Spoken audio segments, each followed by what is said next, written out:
Welcome to the Legally Speaking podcast. You are now listening to season 7 of the show. I'm your host, Rob Hanna. This week, I'm delighted to be joined by Dan Kayne. Dan is the founder of the 𝐬𝐻𝐸 Lawyer, an organisation existing to make the legal profession better for those who are in it, for those who use it, and for those who are entering it. Dan was previously an associate at 𝐥𝐢𝐬𝐬 LLP, specialising in commercial dispute resolution. He then moved to Network Rail as a senior legal counsel, programme manager, and general counsel. Dan was one of the Legal Business Magazine's in-house rising stars in 2014 and was shortlisted GC of the Year at the Lawyer Awards in 2019. Dan is known to moderate high-profile GC events such as Reuters Legal Leaders and many more. In addition, Dan's 𝐬𝐻𝐸 was recently highly commended in the Talent and Inclusion category at the Lawyer Awards 2022. So, a very warm welcome, Dan. Well, thanks, Rob. Nice to see you. Yeah, you can thank me for the introduction later. Before we dive into all your amazing projects, experiences, we do have a customary icebreaker question here on the Legally Speaking podcast. It's a very serious one. On the scale of 1 to 10, 10 being very real, what would you rate the hit TV series Suits in terms of its reality of the law, if you've seen it, on the scale of 1 to 10? So I haven't seen it. I know about it, but I haven't seen it. I'm more of an LA law type generation. So I'm going to just sit on the fence. Can I sit on the fence, Rob? In a classic legal response, it depends. I'll give you a 5. Yeah, that is the best legal response. It depends, and we will accept it, and we'll move swiftly on to talk all about you. Because I gave a very sort of general overview in the introduction, but I'd love for you to tell our listeners a little bit more about your background and career journey. Yeah, of course, with pleasure. But it goes back probably longer now than I wish to share. It's more than 25 years or so since I was starting out, and I studied law at Leeds University. I went and at Store Street, people may remember the College of Law as it was, and did the LPC. And, and that LPC, it's interesting. I think back to that now, a lot of the work we're doing with 𝐬𝐻𝐸 with law schools, it still remains very relevant, what I was doing then. And that can show you some of the kind of thoughts we'll come on to in terms of what's law school like now compared to what it was 25 years ago. Arguably not that much different. I qualified at 𝐥𝐢𝐬𝐬, having spent a couple of years training there. And then I moved into house after 7 or so years to Network Rail, where I was, as you said, went through the different roles, worked my way up to general counsel via a year outside the legal team, and spent 7 years as a GC before leaving last April. And here I am now exclusively focused on 𝐬𝐻𝐸. And genuinely, although I've loved my career, I'm probably at the happiest point of it. Great. And that's what we love to hear. And that's what this whole show is about, is sort of entertaining, inspiring, and trying to get more happiness. And my own personal mission for the legal community is that. So I want to unpack a few of those moves and pick out some wisdom along the way. So you were a senior associate at 𝐥𝐢𝐬𝐬 before, up until you left, as part of that commercial dispute resolution practice. Give people an idea of some of the types of cases you'd work on in that type of environment for maybe people thinking about US law firms. Yeah, I spent a huge amount of time on one particular massive piece of litigation. And that lasted probably from my point of shortly after qualification, probably about 3.5 years. I was working 80% of my time on one major transaction, one major piece of litigation. And in some respects, that's amazing. And if you're going to be in big law, being able to have that kind of experience on one of these top 10 trials of the year type cases seems like amazing. And I imagine, so here's me going back to your first icebreaker question. I imagine that's a bit what, like, Suits might, that top 10 bit of litigation. I imagine it's probably different for a junior lawyer, where I was doing a lot of bundling at the time. But the reality is, when you're spending so much time on one particularly big piece of litigation, I think you're missing out on quite a lot of other stuff, is my genuine thought. And when that litigation finished, and the year after, I was kind of lost a bit, because I've been so used to working on that high profile thing. It was one of the biggest money spinners for the firm in terms of revenue. And I went from kind of hero to zero quite quickly. And I never really found my footing after that. Did lots of different bits of commercial litigation, nothing ever as chunky as that. And eventually it came to a point where I knew I was a square peg in a round hole and had to do something different. And, honestly, I look back with lots of joy over that period, but I knew it was the right time to move when I was, 5 or 6 years qualified. Yeah, no, and it's good that you share that, because I think it's important that, some people might be super attracted by that headline trial, but equally, some people might want a bit more variety or chance to get some other experiences. So thanks for sharing that. But then, as I mentioned in intro, and we've touched on, you then moved to Network Rail as a senior legal counsel. I'm curious. Tell us more about Network Rail as a company and your role as a sort of senior legal counsel, and we'll come on to your latter roles later. It's a fascinating business. When I joined, there must have been 35,000 or so people working there, looking after the infrastructure of the rail, whether it's stations, whether it's the railway itself, whether it's all of the anything that goes on around the railway, the signalling, etc. It's massive, right? It's huge. So many people, so much infrastructure. The numbers that you talk when you're talking about buying stuff, add on another zero and then another couple of zeros, and you might start getting close. So it's really interesting in terms of what you're dealing with. Massively unknown in terms of the outer world that look at the railway. And unfortunately now, when this is going to be going out, the railway is going through a pretty tough time, whether it's strikes, whether or not it's people suffering from all sorts of delays. It was an easy target, but what I saw were a lot of people in that organisation who were passionate about doing something that was a public service and doing it well. And I think the challenge with an organisation that's got such a difficult reputation in the wider world, like the railway has, is it belies the brilliance that goes on from some of the people. And I think that's such a shame that people don't get enough recognition for some of the hard work they do. I'm not talking about the lawyers necessarily, I mean leaders within that business. Because all we get are people pilloried in the press constantly. Some of it fair, but other not. But as a business, it was fascinating. And, I was there 15 years, which tells you a thing or two about how interesting it was.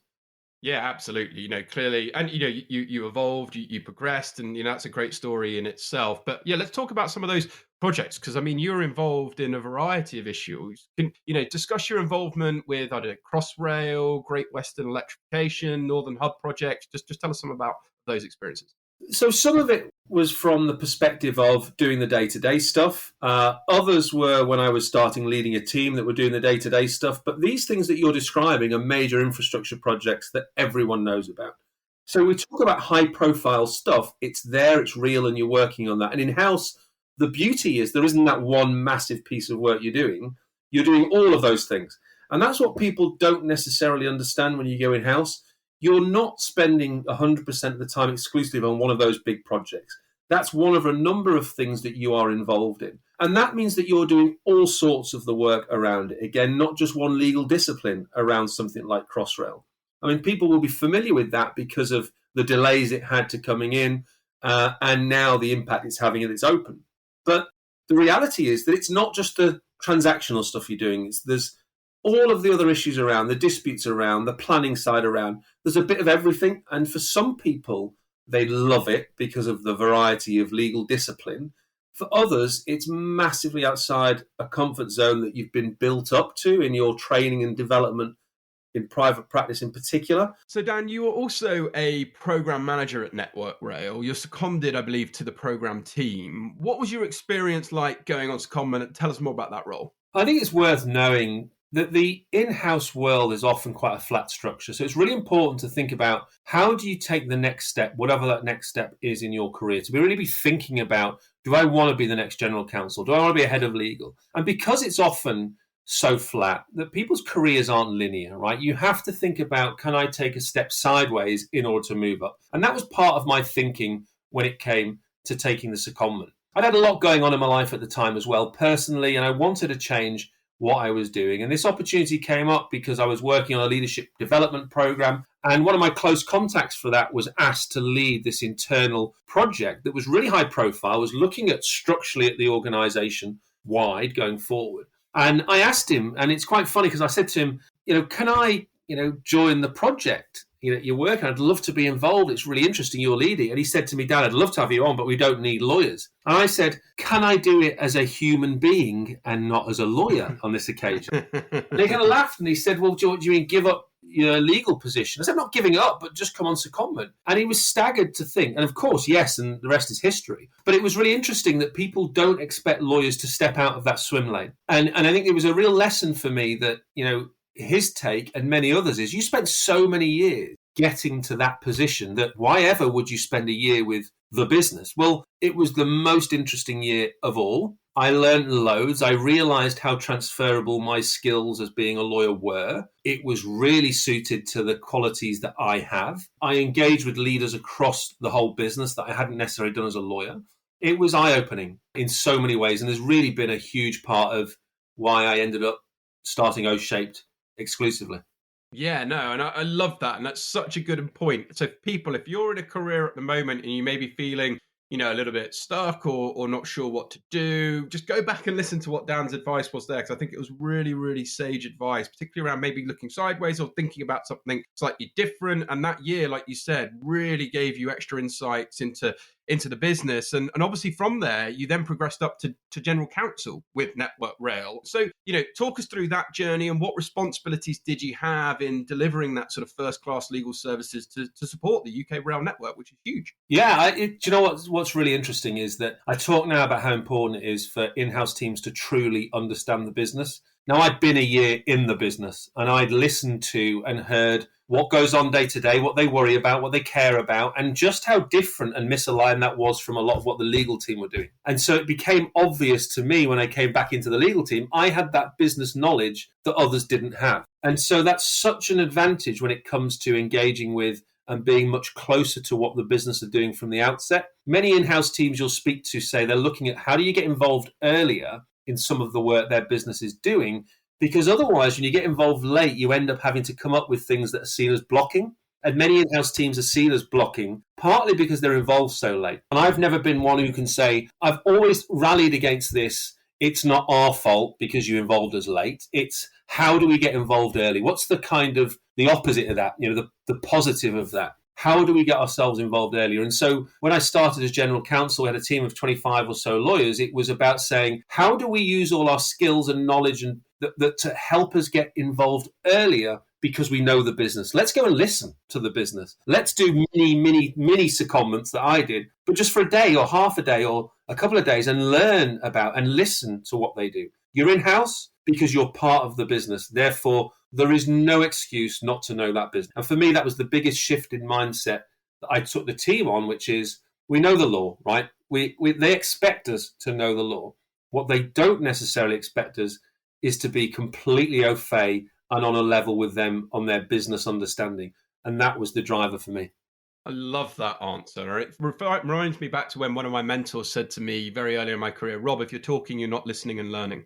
And it's so true. You could be talking, but you're already saying what you know or you think you know, whereas actually listening, really genuinely listening and absorbing the information, you're going to become far smarter, be able to make far greater decisions, build greater levels of relationships. And it's clear, obviously, why you're such a successful GC at the time, because you really value the importance of listening to the business and doing the best interest of the business on the information you're acquiring. So let's debunk 3 myths before we go on to talk about the O-shaped lawyer, which I'm super excited about.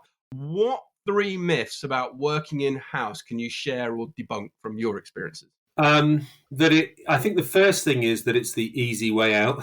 I think it's yeah. People think we'll go for the easy life. Let's go in-house and have a cushy number. If you want to hide, I imagine for a period of time you probably could do that in-house. But the reality is that if, like many lawyers, you are ambitious, you want to make something of yourself, it is very, very demanding. And so don't think that it's a cushy life. I think one of the others is to think that, I'll bust the myth that in-house aren't technically gifted lawyers and only those who can't make it in private practice go in-house. I think that couldn't be further from the truth. I think there's a recognition in-house that technical knowledge can only get you so far, and that in reality, the broader, and we'll look at it as well-rounded or O-shaped in a minute, those other capabilities and skills is what makes you effective. But that doesn't mean you can get away with being low quality on your technical knowledge. So another really important thing to bust. The role of the lawyer has one client in-house. And of course, in private practice, you have many. And that leads to people having questions over how independent can you be when you are so integrated in the business. And my feeling is that you can be both really great business stroke legal advisors whilst also maintaining that independence, that duty that you have from a regulatory perspective. So I think many who come in think that's going to mean we're going to now somehow have to compromise our regulatory requirements. Not at all. You're a lawyer and therefore you need to be able to combine that requirement of technical excellence and duty to the regulator, but you can do that as well as being a really effective commercial support for the business. So I think they're probably the 3 I'd highlight now. Yeah, and I think three great points. So thank you ever so much for sharing that. But we must now talk about all things 𝐬𝐻𝐸𝐻𝑡ed. So in May 2022, you founded 𝐬𝐻𝐸𝐻𝐸𝐻𝐸𝐻𝐸𝐻. Would you mind explaining what the organization is all about? So yeah, it was probably then when I went into it full time, but it had been around for a few years, and part of that was driven by my experiences as general counsel, and I was just describing then how important these broader capabilities are in order to get to integrate and know the business. And in-house teams are there to help business achieve their objectives, right? And so I wanted to bring people into the team that had that as a primary objective for them. How can I come into your team, Dan, make your team better, make the outcome for the business better?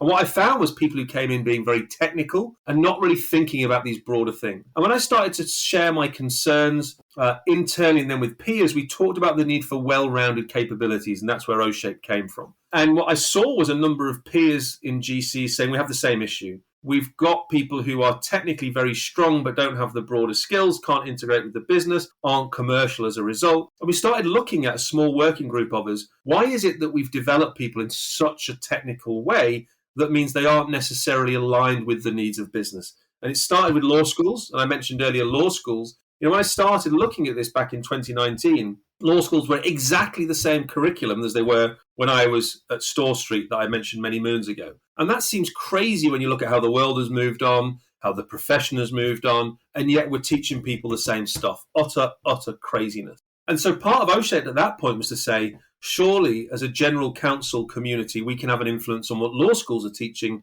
because if we're getting people an advice that's overly technical and not business focused enough, we need to get to the source of where that is. And that's why we started looking at law schools. And, you know, 𝐬𝐻𝐸𝐻 kind of started really organically as a movement, and it remains a movement for change. But I think it was really that pivotal moment for me when I went to speak at a conference about, don't we need to change this? Don't we need to start teaching and developing lawyers to be more well-rounded? And I offered the opportunity for people to get in touch, thinking maybe one or two would, and dozens did. So it made me realize, you know what, this is a really, really major issue for the industry. Yeah, and I just love that you wanted to push change because, you know, I always say the comfort zone's great, but nothing ever grows there. And it's very easy to stay, you know, doing the same thing. And you're absolutely driving this movement that I fully support. And by the way, I'm also Leeds University. It's the best place to be. But, you know, you set up 𝐬𝐻𝐸𝐻 based on, you know, 20 years plus of really quality private practice and in-house experience. So you touched on a bit about the background there, but the vision of 𝐬𝐻𝐸𝐻 when you first set it up versus how it's developed over the years and might develop. Give some thoughts to that. Time for a short break from the show. Are you looking for a way to get your firm working more efficiently and profitably while ensuring a better work-life balance for your team? Well, if you haven't considered our sponsor 𝐤𝐢𝐬𝐬, I'm here to strongly recommend that you do.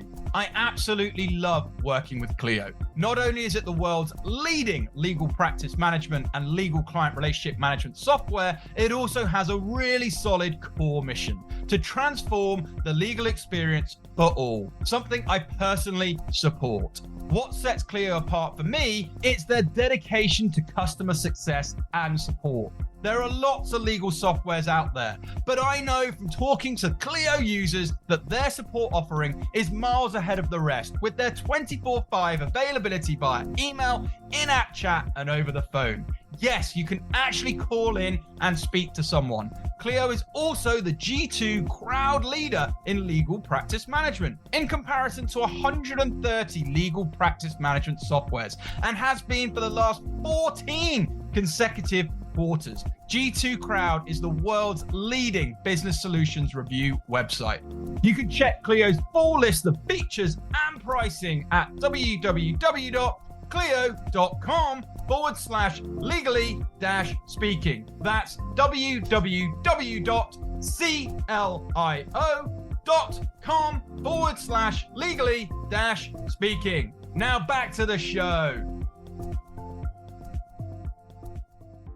I'm always been about, Rob, whatever I've done is that it can be better, right? I don't believe in perfect. And unfortunately, we're a profession that thinks perfectionism is something to strive for. And I think that's part of why we have so many challenges around mental health, around the kind of always on long hours culture. So if we can't do perfect, so what do we do that then is going to be of the right quality, of the right time. And for me, it was about saying, you know what, I've seen so much happen in the profession that I think we can do better. And rather than just sit within my own environment, I felt that I'd brought that to Network Rail and our team. Should I go and do that at another in-house team somewhere? Or could I bring my experience to a wider audience and see how it landed? And so that kind of ethos of always wanting to do things better doesn't mean it's rubbish, right? And that's a really hard thing for people to get. I don't go and say to people, I'm saying, actually, however good you are, you can always be better.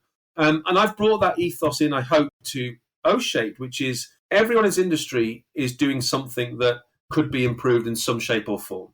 And I think as an industry, we are very traditional still in so many ways. So modernizing is another way for me of making things better.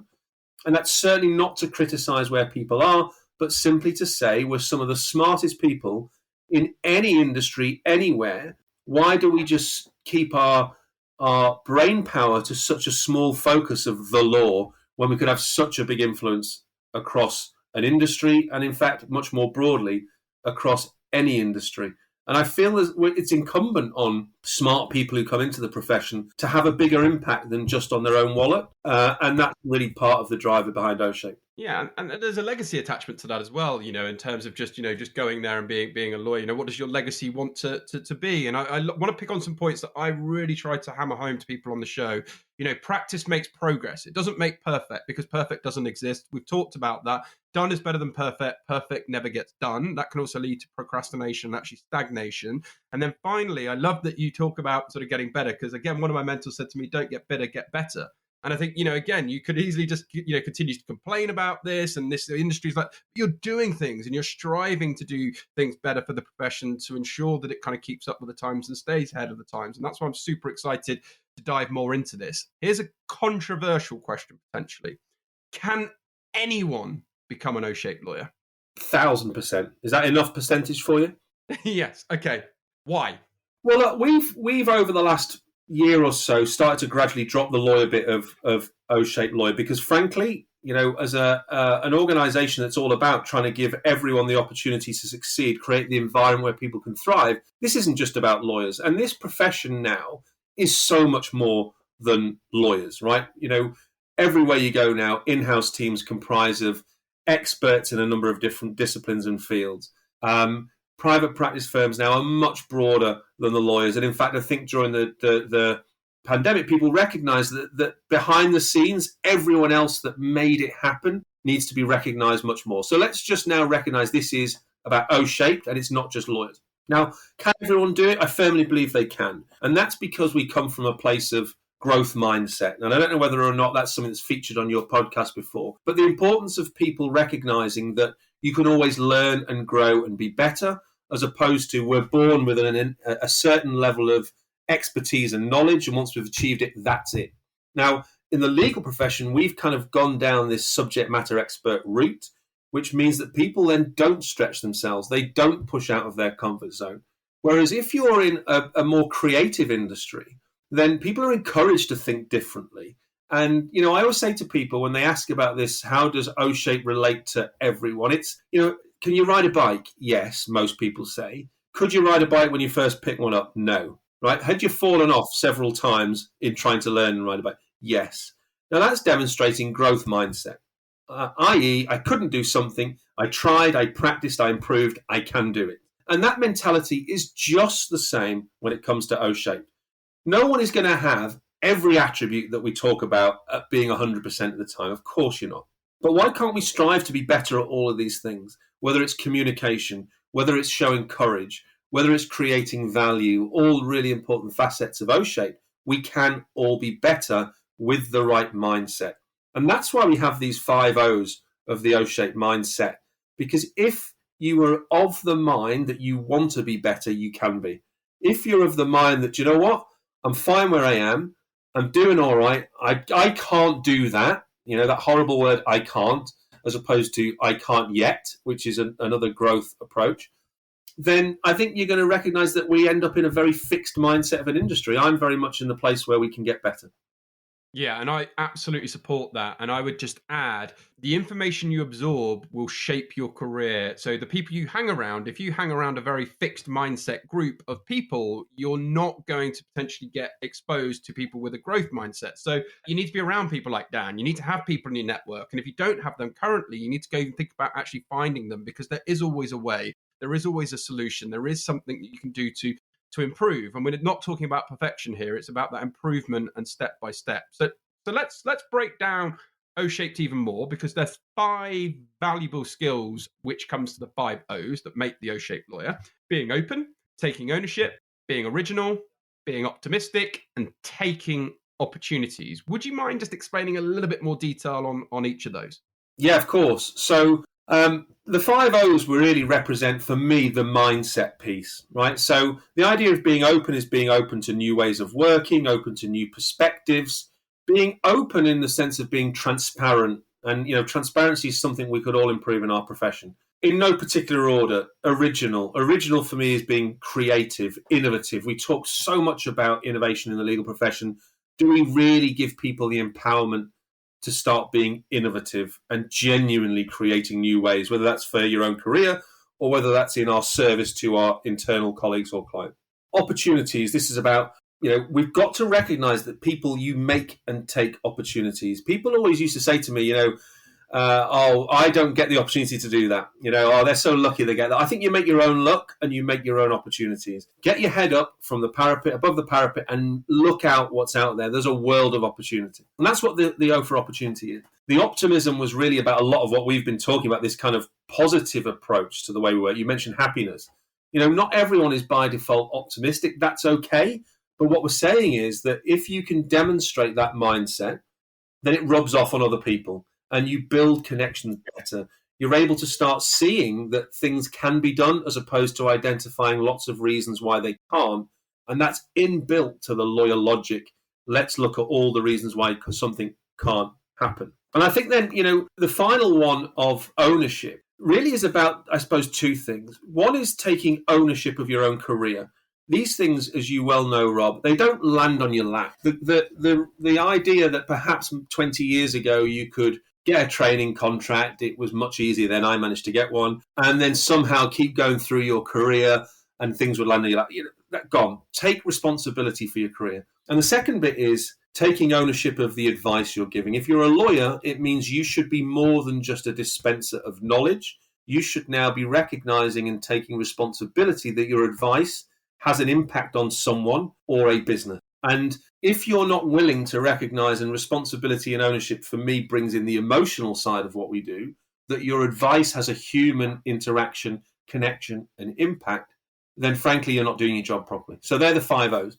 Yeah, and love the breakdown of each of those. I just want to sort of talk about self-accountability. I think if you want to be happy in life, successful in life, if you can practice being self-accountable. I remember when someone said to me, if it's meant to be, it's up to me. And I think if you can get that into your mindset, it's so much easier life. It may not feel comfortable, but taking accountability for everything, even when things go wrong and when things go right, your life will become far easier. And I just love all of those O's. So really love what you're doing. And I want to move on to now some of the interviews, because you do a lot of high profile interviews, you do a lot of high profile speaking. But in one of your interviews with Thomson Reuters, you stated, and we've touched on this briefly, law schools aren't teaching students to be practicing lawyers in the real professional world. Instead, they are teaching them what the law is, and there, off you go, try and apply it. So what can law schools be doing to teach students more practical skills, ensuring that they're future-proof ready? So lots, and I think there's 2 ways that we can come at this. One is that O-shaped has partnered with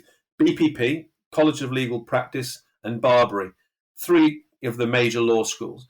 And we're bringing this more well-rounded curriculum to those law schools. So I think there's a recognition from law schools, and they're being really proactive, saying, you know what you did 25 years ago isn't appropriate now. The SQE has come in, and people may be familiar that are listening to this about the solicitor's qualifying exam, which has opened up the opportunity to do something a little bit different than just teaching black letter law. And it's also a bit different from what I remember being the skills element of law school, which is around negotiation skills, around research skills, around advocacy skills. They're still kind of quasi technical legal stuff. What we're talking about, human and business skills, is really real world stuff. This is life skills, right?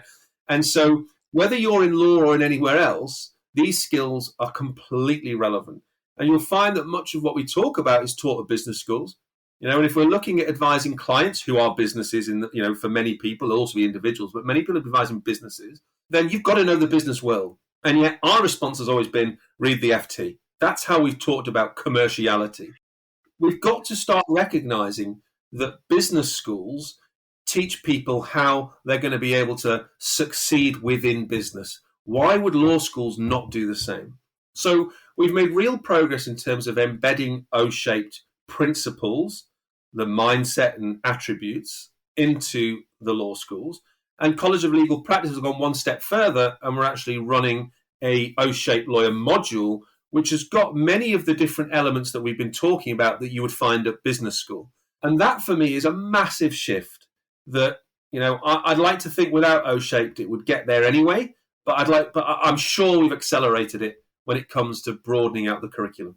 I would absolutely agree. I think it's tremendous, and if anything, getting there quicker, smarter, all the things we talk about in the modern world is a plus. So, let's talk about interviews. When going for an interview, do you think recruiters look for potential candidates with O-shaped qualities, and how can candidates perhaps who might be going for some interviews who want to demonstrate those qualities in interviews do that? So so yes is the very short answer to that question. I think that what we're finding is, as the profession is coming under more pressure and has been for years to be much more open in terms of how we recruit, who we recruit, representative of a wider society, I think we're actually bringing in people who are much more well-rounded in terms of their approach.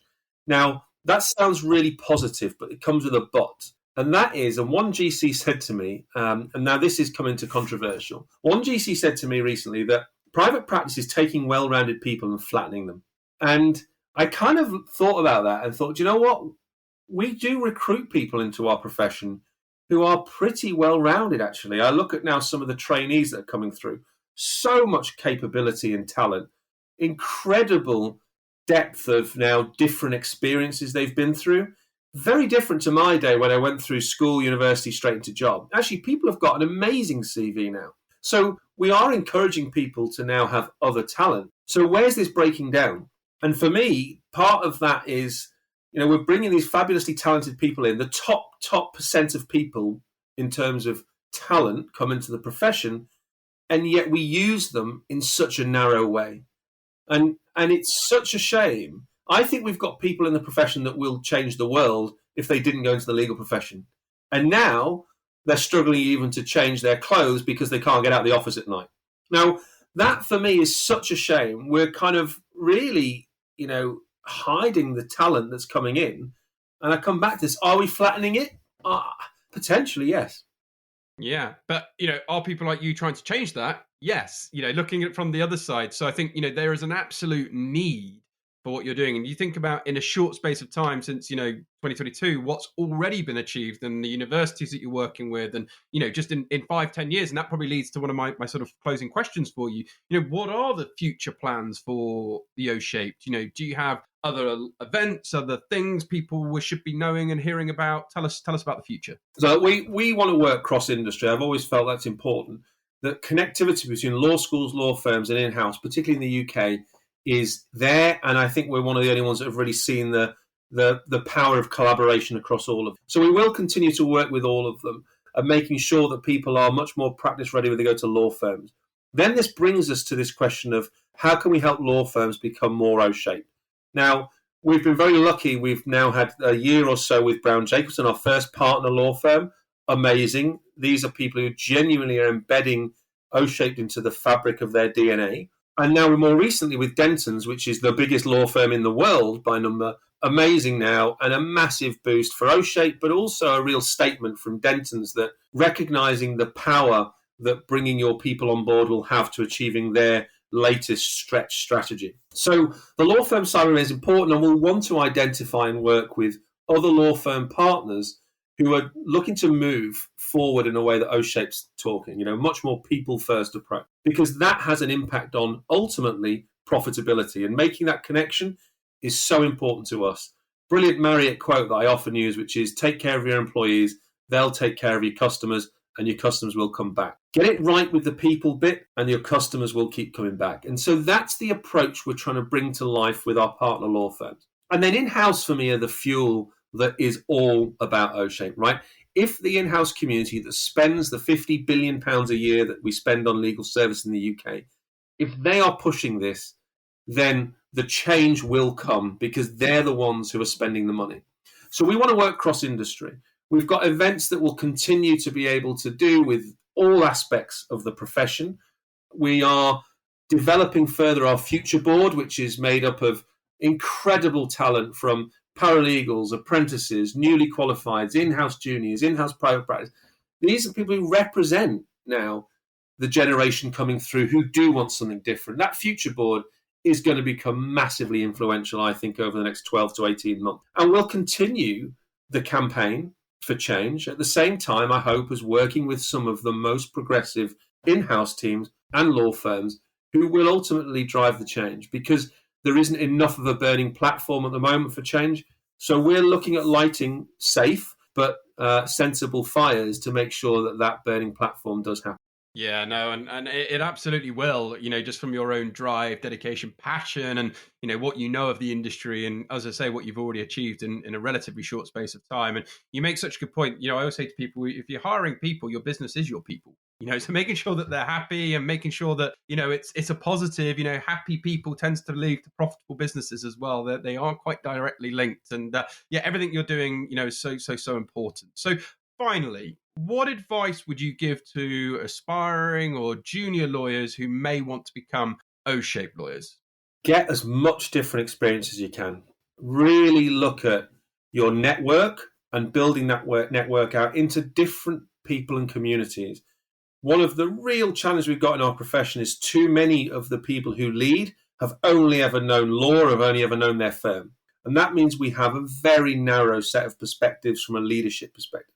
I really want people to come in with this range of different skills and talents. So go out and explore, right?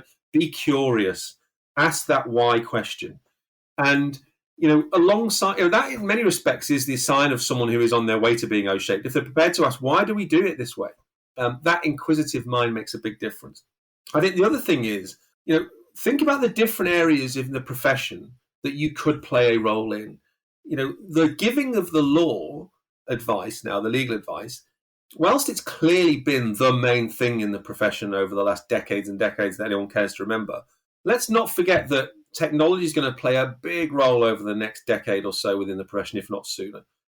Think about what that is, and then think about how can you play a role now that's speaking to your passion that might not be giving pure legal advice, but is in the legal sphere. Because there are going to be so many jobs in the legal sphere now that are about service delivery that you can play a part in. So don't be wedded to the idea I have to be a M&A lawyer and that's my career. Actually, if you're interested in the legal industry, there are loads more options now, so explore them. Yeah, and that's what excites me as well. And, we all know Richard Susskind's and his prediction books and, some of what the roles look like in terms of legal process engineers and legal innovators and all of these other roles that, if you're just interested in law or, potentially shaping the future of the world and, things like that, there's going to be so many exciting roles. Like you say, it doesn't just have to be that M&A, lawyer route. There's so many different routes that you can think about and explore. And technology is absolutely going to play a huge impact. So, Dan, this has been fascinating discussion. And if our listeners, which I'm sure a lot of them will, want to learn more about 𝐬𝐻 or the 𝐬𝐻 lawyer, where can they find out? So our website at 𝐬𝐻.com tells you lots more about what we do and how we bring this to life for people.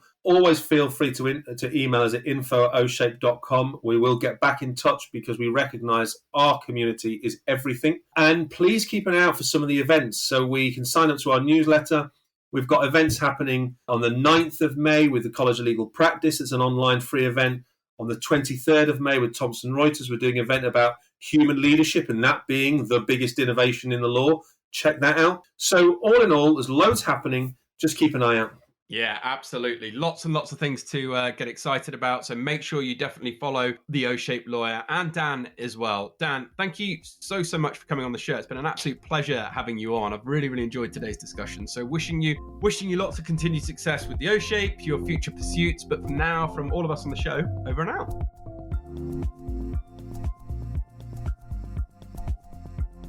Thank you for listening to this week's episode. If you like the content here, why not check out our world-leading content and collaboration hub, the Legally Speaking Club, over on Discord. Go to our website, www.legallyspeakingpodcast.com, for the link to join our community there.